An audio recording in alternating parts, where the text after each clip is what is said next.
This is a fan-generated show. If you would like to support us, please go to jamieglazov.com and also don't forget to subscribe to our YouTube channel. And make sure to order Jamie Glazov's new critically acclaimed jihadist psychopath, how he is charming, seducing, and devouring us. All your support is greatly appreciated. Good evening. Welcome to the Glazov Gang. Tonight, Nazism and Islam, the similarities. With us this evening, we are honored, and it is a great privilege to have with us Diane Bederman, the author of the new book, The Serpent and the Red Thread, the definitive biography of evil. Diane, welcome to the program. Thank you, Jamie. Real pleasure and privilege to have you here, Diane. What an amazing book. I want to get to it. And of course, this theme of Nazism and Islam and where they merge and how they are related. But before we start, you know, you're the author of this new book, but you've done a lot and you do a lot. Give our viewers a little bit of a little background on yourself. I am a multi-faith endorsed chaplain. I'm highly respectful of all religions. People who believe in God, they have a right to be treated with the respect that is due to them. I'm also a writer about mental illness, politics, ethics, religion and spirituality.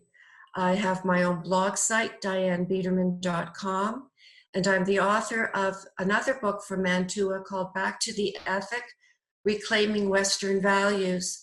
I find that most people have no idea that the origin of our freedoms, especially in America, comes from the Judeo-Christian ethic, and that ethic was brought over to America by the Pilgrims. And I wrote that book so people would know what they were protecting when they spoke about values. I've also written a book called The Anatomy of Fake News in the Era of Donald Trump, because I think Donald Trump taught us something that we hadn't thought of, that fake news is more than an error in a fact.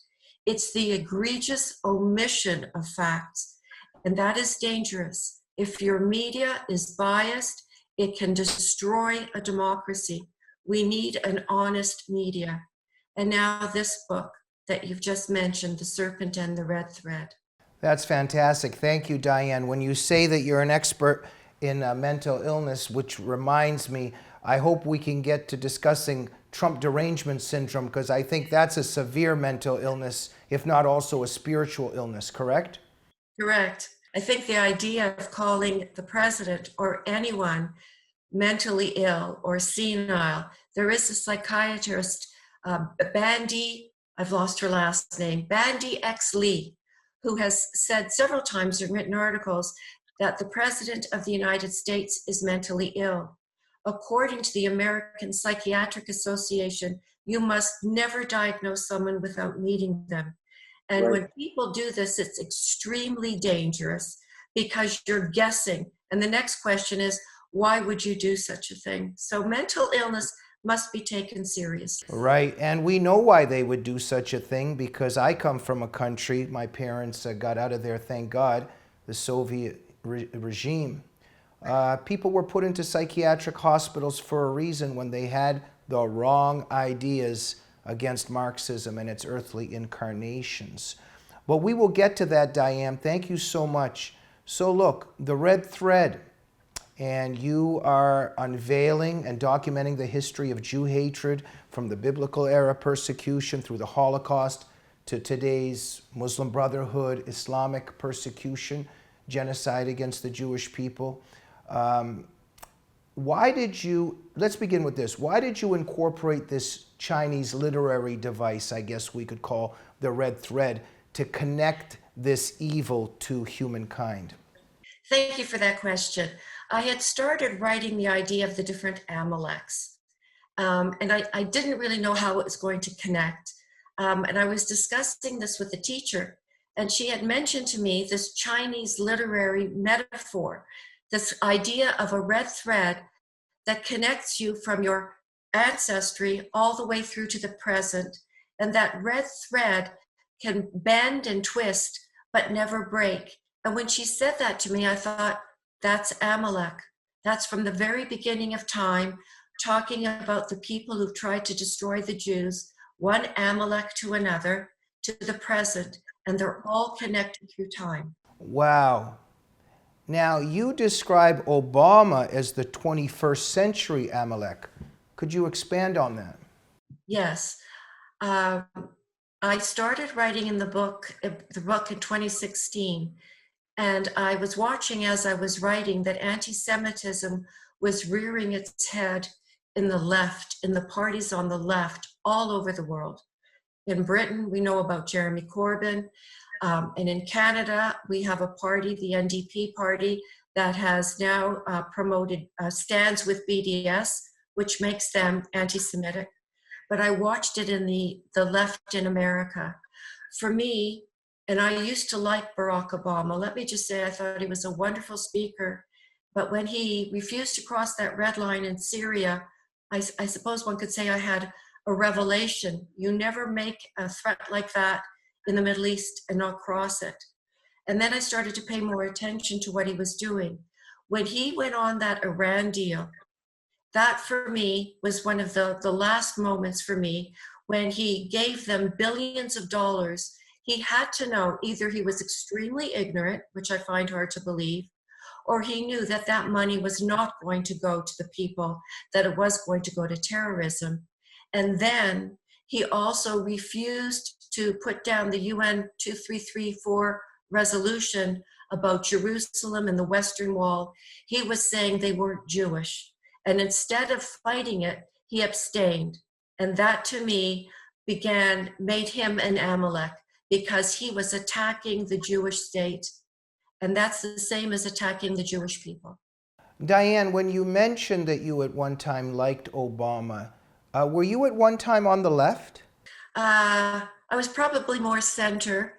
Okay. I will tell you, for me, when he was elected, now remember, I'm in Canada and I'm watching America. And I thought after all the decades of racism, that when you finally elected a Black president who had a white mother and a Black father, it had to mean that the racism was done. How wonderful for America. Except sadly, I watched Barack Obama promote racism. And that was very upsetting, actually. Diane, I'm a little bit worried for you that you said you're up in Canada. That's my home as well. But if you do this interview and say what you're saying, is there a chance Justin Trudeau might send some authorities to come and get you? I don't think so. All right. But if he does, I'm not in the least bit worried. Are you talking about what happened to Ezra Levant? Well, yeah, I'm talking about that. It's a little bit of a joke, but it's not a joke in the sense that there's a lot of censorship going on up there. There's this Islamophobia boogeyman, and freedom of speech is dying in Canada because, right?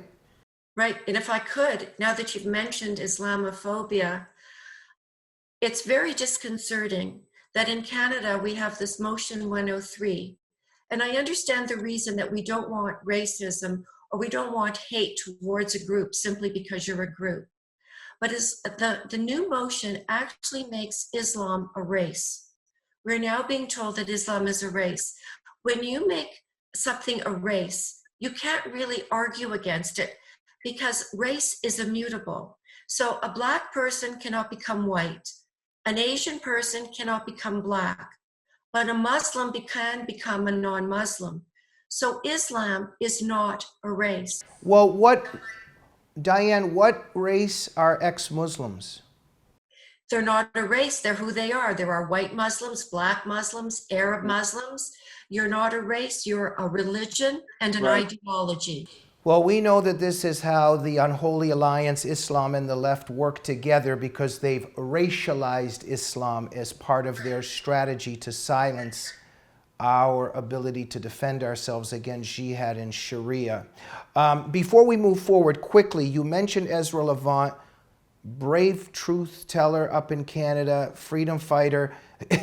I've heard a little bit about this. Am I correct that he wrote a book criticizing Justin Trudeau, and he's actually in trouble for this?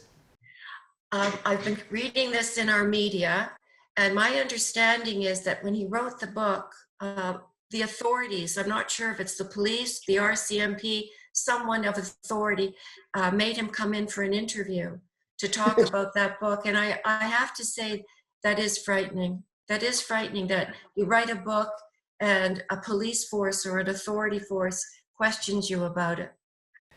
Well, my parents escaped the Soviet Union, and the Soviet Union has come to us. The producer of this show escaped the Islamic Republic in Iran, and it looks like Sharia law is also coming here and is here. Look, let's get to some other things. So much to talk to you about, Diane. So, look, we're talking about Obama. Your book made it clear, you're making it clear that in many respects he opened the floodgates to this infection of anti-Semitism.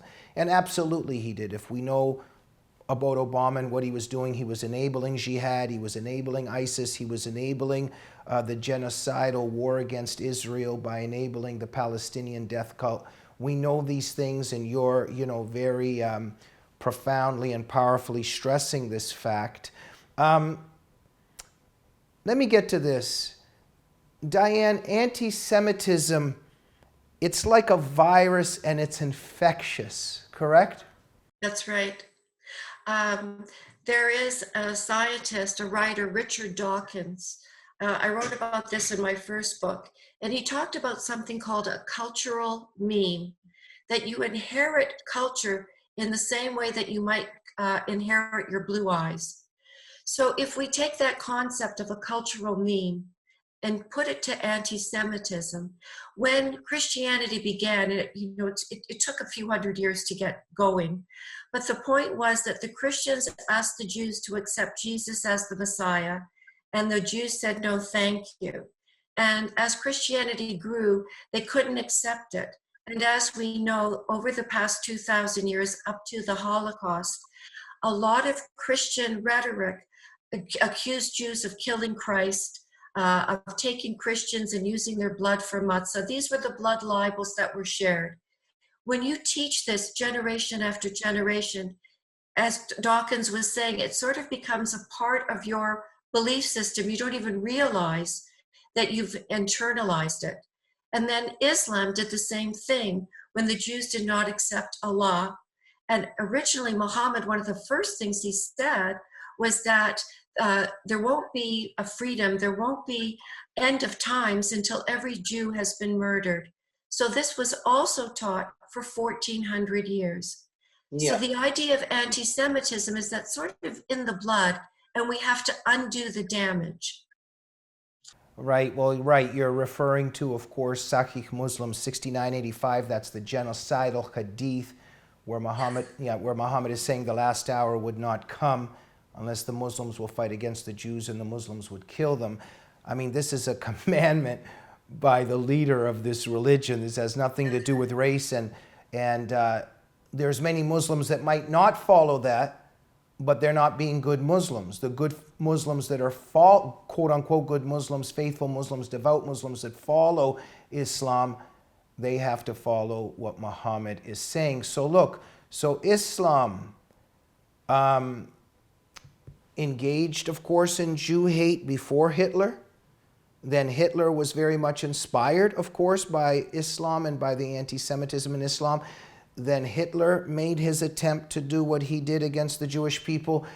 And now Islam in its continuation of everything, but it's trying to finish off what Hitler started, correct? That's correct. I'd like to sort of give you a little bit of a history of that. Mm-hmm. I'd like to start off with William Faulkner's quote that the past is never dead, it is not even past. So the hatred that we thought ended with the Holocaust, that we'd learned a lesson, didn't end there. We have today, looking back, we can see that the Nazis and the Muslims worked together in the Middle East.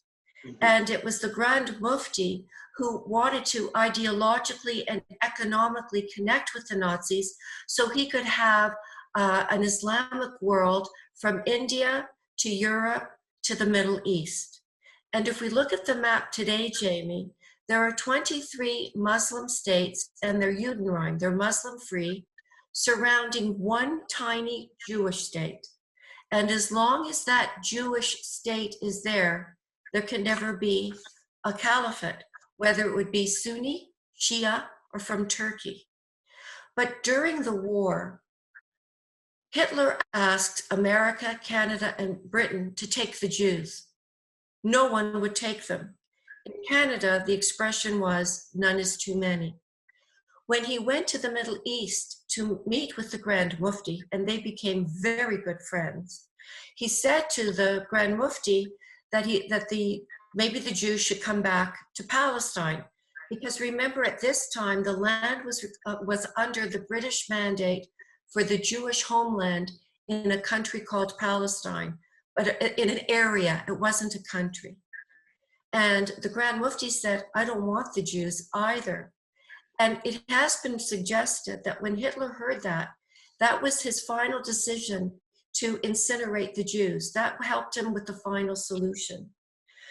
So the Nazis and the Arabs got together in that the Muslims promoted this Nazi-Arab alliance.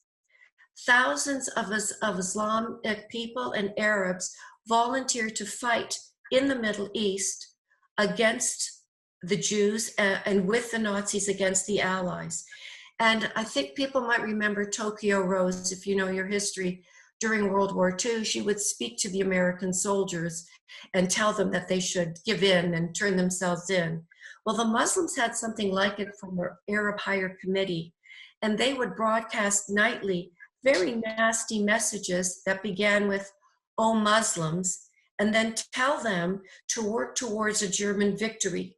And they, in the 1940s, they promised an Arab state in Palestine with a disappeared Jewish population. And in the marketplaces, and I found this really unbelievable, there were posters up that said the following: in heaven, Allah is your ruler. On earth, it is Adolf Hitler. At that moment, Nazism and Islam joined together. And when we look at the present, for the first time in modern history, because I don't think people are paying attention to what the Muslims said in the 40s, you have Jew hatred from the right, the neo-Nazis, meeting up with the Jew hatred on the left.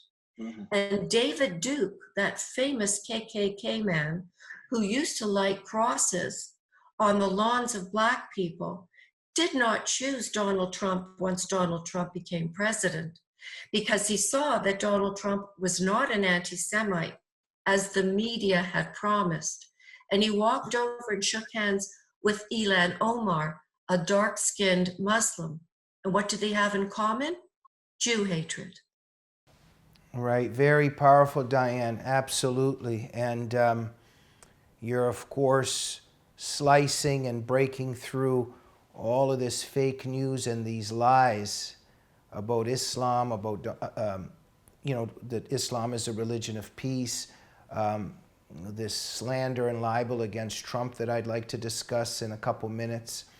And let's not forget, of course, as that you discuss in your book and in a lot of your writings, we know that there was the plunder of Khaybar by Muhammad and what he did to the tribes of the Banu Qurayza tribe, and all of his teachings that you've mentioned, also the genocidal hadith. So all of this is very much rooted in Islam, as you have documented, and this is where it's very interwoven with the Nazis.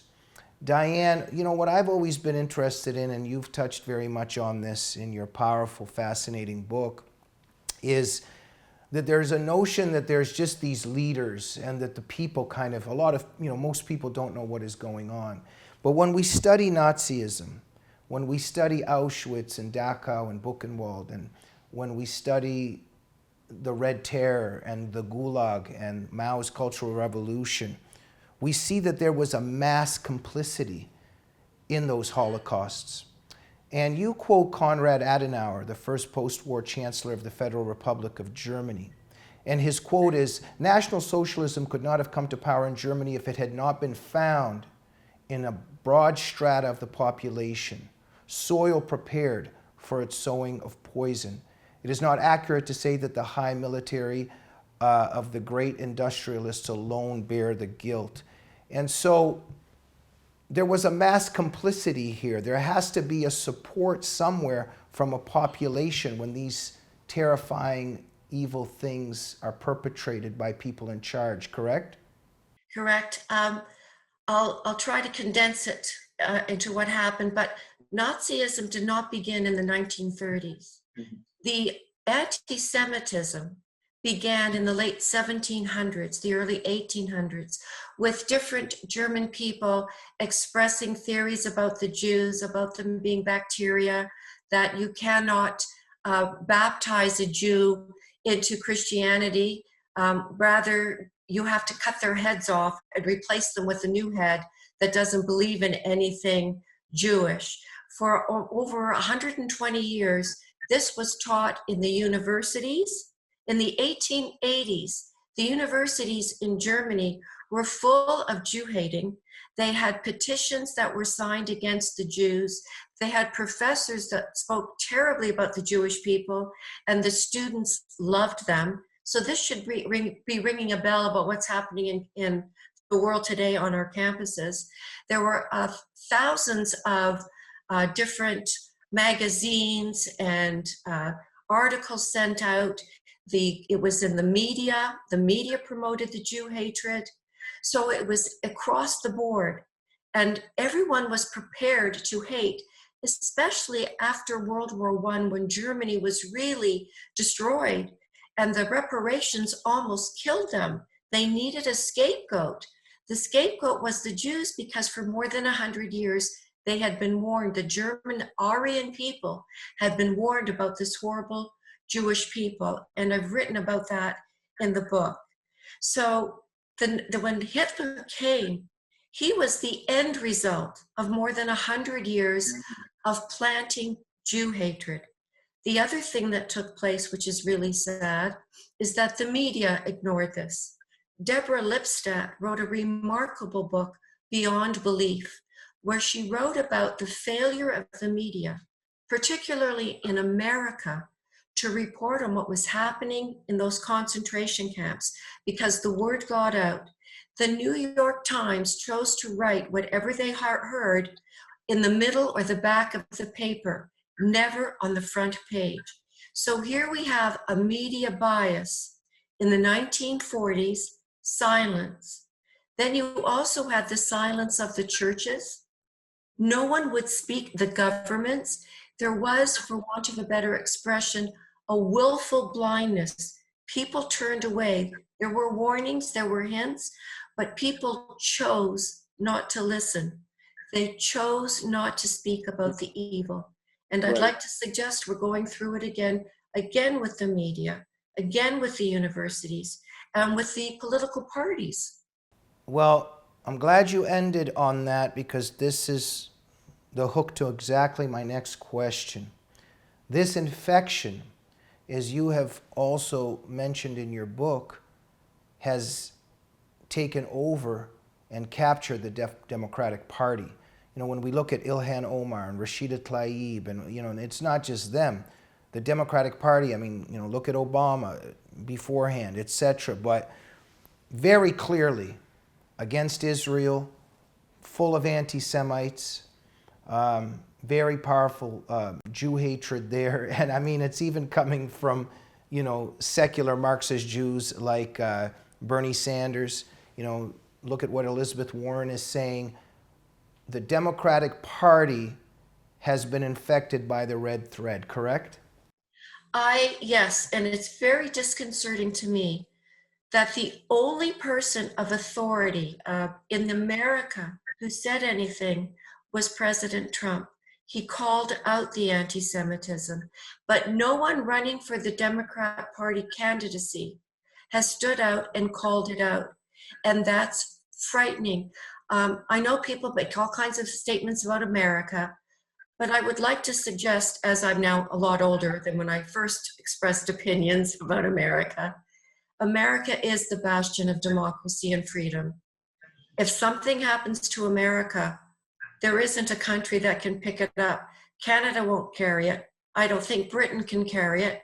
And Australia is so far away, I don't think Australia could carry it. If America goes down to anti-Semitism, I really fear for the world. And I think that is America's biggest problem today, that you've allowed anti-Semitism across the board, and most frightening for me, because I am a board member of Hasbara Fellowships Canada, which works to help Jewish students stay safe on campus. The campuses are filled with Jew hatred. If I could give you just an example to give numbers, there are 35 million Canadians. There are 350,000 Jews. There are 20,000 Jewish students on our campuses. The only people under attack on campus today are the Jews. No other minority is attacked. And those attacks are not called attacks. They're called free speech rather than what they are, which is hate speech. But you have that in America on your campuses. You have campuses promoting BDS, which is really a call for the end of the state of Israel. Yet no one calls for the end of any of the 50 Muslim countries that are xenophobic, homophobic, misogynistic, and anti-Semitic. And yet the Jewish state is attacked. 7 million Jews, one country out of 193, takes up the energy of the Democrat Party in America. Absolutely. Thank you, Diane.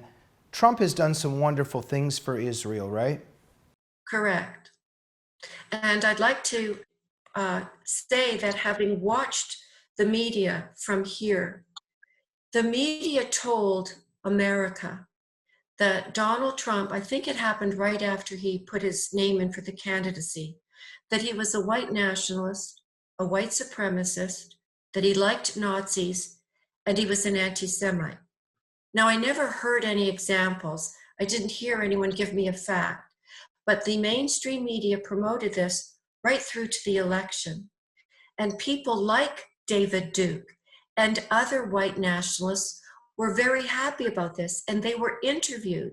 And one person was interviewed on NPR. I'm sorry, I forget his name. He was thrilled he was going to vote for Donald Trump because he was told that Donald Trump was a white nationalist.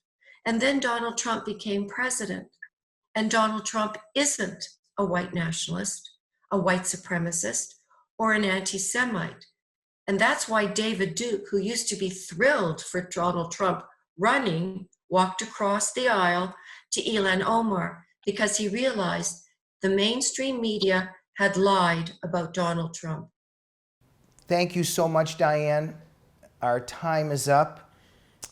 With a few remaining, perhaps, comments by you, what is one of the most important things that our viewers should have on their minds after they walk away from watching this video? Watching this, and hopefully from reading my book, which is only 100 pages, I'd like people to get the courage to speak up against hate, that anti-Semitism is the #1 hate that we have, that the idea of Islamophobia, we are being silenced by the Muslim Brotherhood, who brought this term to fruition. We must speak against not a religion, an ideology which is incompatible with Western democracy, with Western values. And you have to no longer be afraid to speak. Don't be taken in by the politically correct. Do not be willfully blind, as far too many people were when the Holocaust took place. Be strong, stand up, speak. Diane, those viewers of ours that are very inspired by you and would like to support you and follow you, where do they go?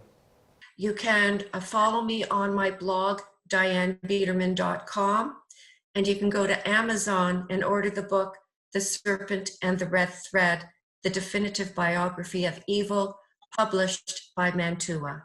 Fantastic. And where does Canada stand right now overall? I know we've mentioned it, but what is the hope for Canada with this Justin Trudeau character? I'm disturbed. He also stood with Iran and North Korea against Israel at the UN, which was frightening for many of us, that you would stand with Iran and North Korea right away is very disturbing. He promotes the concept of Islamophobia, and there is no such thing as the irrational fear of Islam if you happen to be Jewish. I'm worried that our country is going in the wrong direction, but we do have a minority government. So in Canada, you never know what's going to happen when you have a minority government. Absolutely. Whenever Canada is mentioned, the Glazov Gang has to say, "We love you, Valerie Price," up in Canada. Keep doing what you're doing. Act for Canada, Valerie Price, an extraordinary woman, Jamie, truly. That's right. That's right. And so are you, Diane Bederman. Thank you so much for your profound and powerful book. Thank you for coming on our show. Thank you for being such a noble and courageous truth teller in these times. And you're in our prayers, and we love you and support you, Diane. Thank you, Jamie. Thank you for inviting me. Thank you. Thank you for coming on, and we hope we'll see you again soon, Diane. My pleasure. And all of our viewers, get The Serpent and the Red Thread. Buy it. Read it. The Serpent and the Red Thread. Urgent book to read. And we will see you soon on the Glazov Gang. Good night.